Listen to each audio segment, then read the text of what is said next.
বিজেপিৰ সুবিধা লোৱা মুছলমানসকলে গাদ্দাৰ কৰিলে।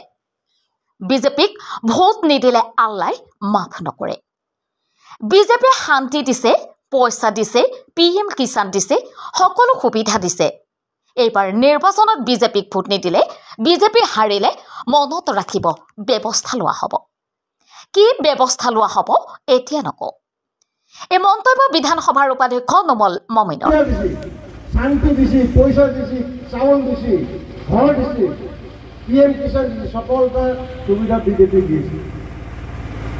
কিন্তু বিজেপিৰ ৰাগ উঠাইব না বন্ধুৰা। সমৰীয়া সমষ্টিৰ ভখুৰাদিয়াত বিজেপিৰ জিলা পৰিষদৰ প্ৰাৰ্থী হামিদা আহমেদৰ হৈ শুক্ৰবাৰে নিৰ্বাচনী প্ৰচাৰ চলাই উপাধ্যক্ষগৰাকীয়ে। আৰু ভাষণ প্ৰসংগতে এইদৰে সংখ্যালঘু মুছলমান ভোটাৰক এক প্ৰকাৰ ভাবুকি প্ৰদান কৰা দেখা যায়। তদুপৰি তেওঁ কংগ্ৰেছী বিধায়িকা নন্দিতা দাসে বিগত 9টা বছৰে চৰকাৰে দিয়া টকাখিনি কেৱল লুটি পুটি খাইছে, ৰাস্তা ঘাটৰ কাম কৰা নাই বুলি মন্তব্য কৰি কয়, অহা বিধানসভা নিৰ্বাচনত হাৰিলে CBI তদন্ত হ'ব বিধায়িকা নন্দিতা দাসৰ বিৰুদ্ধে আৰু জেলত যাব লাগিব। আনহাতে উপাধ্যক্ষগৰাকীয়ে কয়, কংগ্ৰেছৰ এটাই টেবলেট, এটাই মন্ত্ৰ। নিৰ্বাচন আহিলেই মুছলমানসকলক কেৱল ভয় খুৱাই বিজেপি জিকিলে মুছলমান আৰু খ্ৰীষ্টানসকলৰ অসুবিধা হ'ব। পিছে আজিলৈকে কি অসুবিধা হৈছে? গতিকে কংগ্ৰেছ হৈছে মুছলমানৰ প্ৰধান শত্ৰু। নিউজ টেক্স ৰিপৰ্ট, নিউজ 80 অসম। সব পইচা দিছে ডক্টৰ হিমন্ত বিশ্ব শৰ্মা ডাঙৰীয়াই আৰু MLA কাম ভালকে কৰা নাই, সব কৰাপশ্যন কৰিছে, এইকাৰণে ৰাস্তা হোৱা নাই। চ' এতিয়া এইটোৰ ওপৰত ইনকুৱাৰী হ'ব লাগিব যে পইচা দিয়া ডক্টৰ হিমন্ত বিশ্ব শৰ্মা ডাঙৰীয়াই যিটো আমাক 20 কোটি দিয়ে, 10 কোটি দিয়ে, এই পইচাবিলাক ক'ত গ'লে? কুন্দুলিত ৰাস্তাটো বনাব পাৰিলে, বনোৱা নাই। সেইকাৰণে মই কৈছোঁ আজি ৰাইজে সিদ্ধান্ত ল'বলৈ সময় হ'ল। কংগ্ৰেছক ভোট দি পেলাই নিজৰ ভোটটো নষ্ট কৰাৰ কোনো লাভ নাই। বিজেপিক ভোট দিয়ক, অহাবাৰ বিজেপিৰ MLA হ'ব আৰু এইবাৰ হামিদা বাইদেউ আৰু মঞ্জুলা বাইদেউ ZPC এগৰাকী উঠিছে আৰু এগৰাকী আঞ্চলিক পৰিষদ, দুয়োগৰাকী জিকক। তাৰপিছত এইখিনিত আমি কাম আৰম্ভ কৰিম আৰু অহাবাৰটোতো ইয়াত নন্দিতা বাইদেউ কোনো পধ্যেই আৰু MLA হ'ব নোৱাৰে ইয়াত, গতিকে আমাৰ MLA হ'ব আৰু আমি বিজেপিৰ MLA লৈ পেলাই এইখিনি ডেভেলপ কৰিম।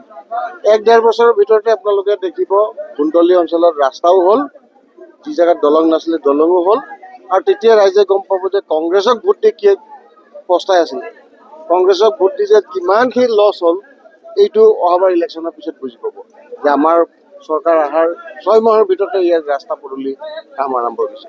এতিয়া আমি পইচা দি পঠাইছোঁ, এতিয়া চৰকাৰক বদনাম কৰিবলৈ কাৰণে তেওঁ কোনফালে ৰাস্তাটো বনাইছে এইটো তেওঁ জানে।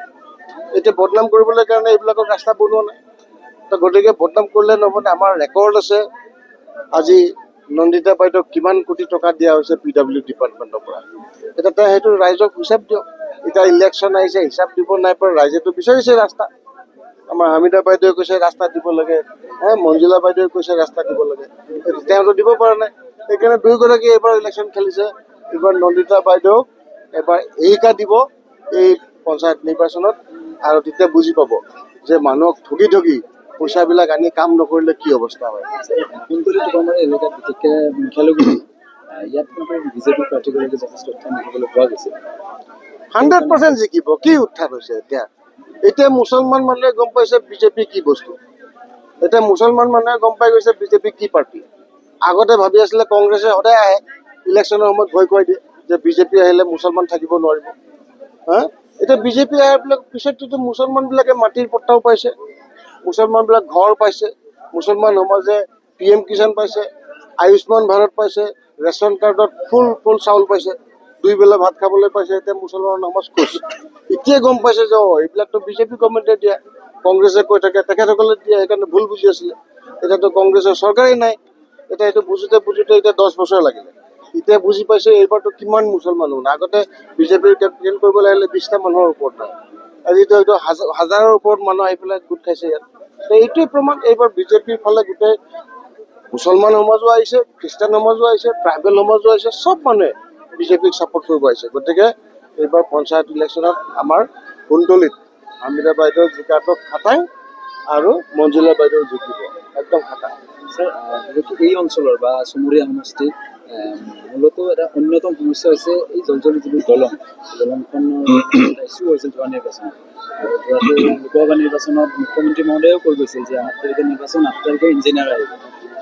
কিন্তু আজিলৈকে বিশেষ কাৰ্য ব্যৱস্থা গ্ৰহণ কৰা বাজেটটো হৈ গৈছে এতিয়া মুখ্যমন্ত্ৰী ডাঙৰীয়াই যদি কৈছে বাজেটটো হোৱাৰ পিছত বাজেট নটিফিকেশ্যনবিলাক আহিব জুন জুলাইত আগষ্ট ছেপ্টেম্বৰৰ পৰা এইবিলাক কাম আৰম্ভ হ'ব আগষ্ট ছেপ্টেম্বৰত ভাল ৰিজাল্ট আমি পাম কিন্তু অলৰেডি যিবিলাক চেংচন দিছে সেই পইচাত যদি আমাৰ নন্দিতা বাইদেৱে নধৰে তো কৰিব কি আমিতো পইচা দি দিছোঁ আকৌ দিম পইচা এতিয়া আৰু 10-15 কোটি টকা এতিয়া আকৌ দি আছোঁ দলংখন হ'বনে নাই দলংখন নন্দিতা বাইদেৱে ঘটিব লাগিব আমিতো পইচা দি দিছোঁ মুখ্যমন্ত্ৰী মহোদয়ে কৈছিল পইচা দি দিয়া হৈছে মুখ্যমন্ত্ৰী ডাঙৰীয়াই মুখ্যমন্ত্ৰী ডাঙৰীয়াই দলং দিম বুলি কৈছে লগে লগে পইচাও দিছে 10 কোটি মিনিমামকৈ চব এপ্লাই দিছে এই 2 কোটি লাগে দলং আমাৰ লগত বৈষম্য কৰে বিষম্য গ'লে পইচাটো 10 কোটিটো বিষম্য হয় নেকি নন্দিতা ঘটিব সেই 10 কোটি ক'ত লগাইছে 20 কোটি ক'ত লগাইছে 20 কোটি 15 কোটি 30 কোটি টকা বাৰে বাৰে পাই আছে তেওঁ যদি ৰাস্তা নবনায় দলং নবনায় এতিয়া চিফ মিনিষ্টাৰ আহি পেলাই তাত বনাব নেকি MLA স্কিমবিলাক দিব ক'ত ক'ত বনাব লাগে এতিয়া MLA যদি সোণতলী মানুহক বেয়াই পায় তেতিয়া আমি কৰিম কি চিফ মিনিষ্টাৰটো দলং বনাবলৈ কৈ গৈছে পইচা পঠিয়াই দিছে